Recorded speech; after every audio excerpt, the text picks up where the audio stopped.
Levantas una base de datos en un contenedor, metes datos y todo va bien. Pues ahora es el contenedor, vuelves a levantarlo y los datos ya no están. No ha fallado nada.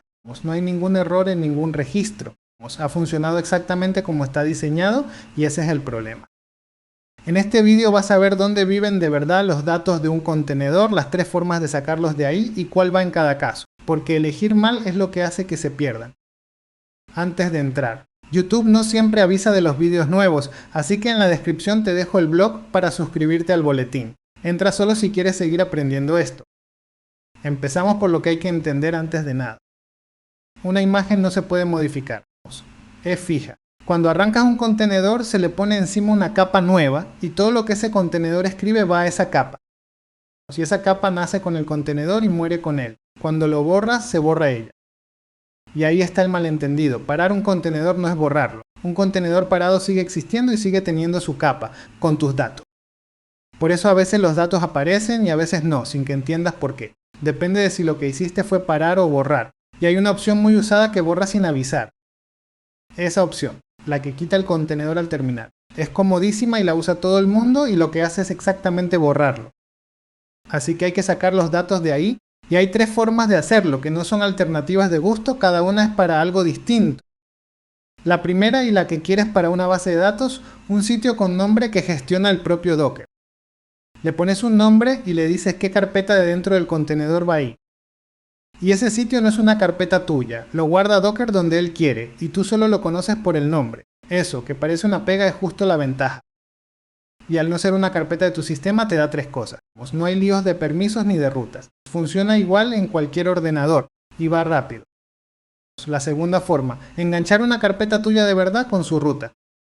Se parece muchísimo a la primera y ahí está la trampa. La única diferencia visible es que delante hay una ruta en vez de un nombre. Misma opción, 2 comportamientos muy distintos. Y es el segundo fallo, porque una se confunde con la otra con muchísima facilidad.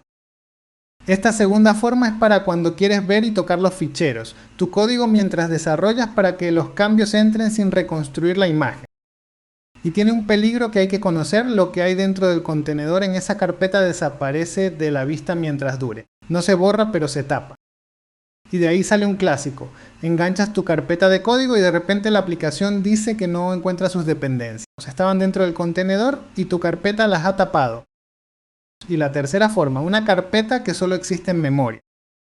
No se escribe en ningún disco y desaparece del todo cuando el contenedor se para, que suena inútil y no lo es. Es para lo que no debe tocar el disco nunca, ficheros temporales con datos sensibles, claves descifradas, cosas que no quieres que queden por ahí ni un momento. Y ahora la demostración, que es lo que quería enseñarte desde el principio. Levanté una base de datos con un sitio con nombre y guardé un pedido. Paré todo y volví a levantarlo. Ahí sigue. Y ahora lo mismo pero con una letra más al parar. Esto. Ya no existe ni la tabla. Esa letra borra también los sitios con nombre y por eso se ha llevado la base de datos entera. Y no es una opción rara. Salen muchísimos tutoriales para limpiar entre pruebas y ahí está bien. El problema es usarla sin saber lo que se lleva por delante. Y queda el cuarto fallo, que es el más caro de todos y no lo arregla nada de lo de arriba.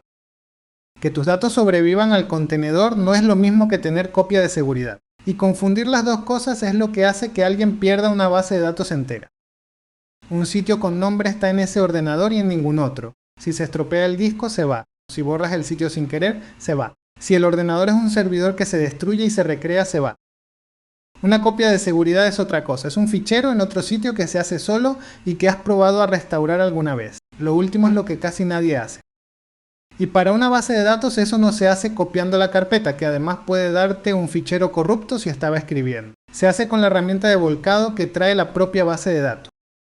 Y los 4 fallos que te acabas de quitar de encima. Confundir, parar con borrar. Confundir un nombre con una ruta. La letra que borra los datos y creer que esto es una copia de seguridad. Y las órdenes para mirar lo que tienes, que es lo primero que hay que hacer cuando algo de esto te pasa. Y ahora lo que va contra mi propio interés. Te acabo de explicar cómo tener una base de datos en un contenedor con sus datos a salvo. Y ahora te digo que en producción, si puedes no lo hagas. Porque una base de datos gestionada te da 3 cosas ya hechas y montarlas a mano es donde se falla. Copias automáticas, recuperación a un punto en el tiempo y actualizaciones sin que tú hagas nada. Para desarrollar lo de este vídeo es perfecto y te ahorra instalar nada. Para producción, piénsatelo y sobre todo sé consciente de lo que estás asumiendo. Y una honesta del todo, si tu proyecto es pequeño y no te puedes permitir una base de datos gestionada, esto funciona perfectamente. Solo asegúrate que la copia de seguridad existe de verdad y de que la has restaurado alguna vez. Dime en los comentarios qué lenguaje quieres en el siguiente. Estoy rehaciendo la serie entera y el orden lo decides tú. Y si te llevas una sola idea, que sea esta: un Dockerfile no se copia. Cada línea está resolviendo un problema y si no sabes cuál, no sabes lo que has construido. Aquí te dejo un par de vídeos que te pueden interesar. Tienes unos segundos para elegir.